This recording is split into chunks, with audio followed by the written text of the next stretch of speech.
sobre a mesa os números, a realidade, as condições físicas dos nossos prédios, o projeto padrão de construção que precisa ser obedecido para atender com qualidade, dizia Cristóvão Buarque, que a excelência da educação começa pela qualidade de seus prédios, para abrigar, sobretudo, quem trabalha nele, nosso professor.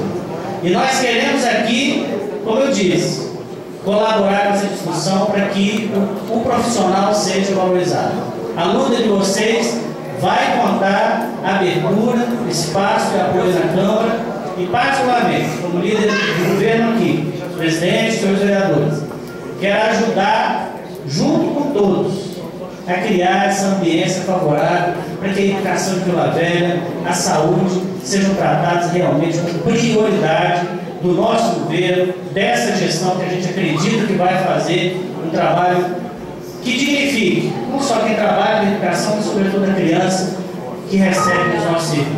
Então recebam o nosso apoio, sejam muito bem-vindos, contem conosco e vamos juntos, porque nessa luta nós queremos também dizer presente. Muito obrigado.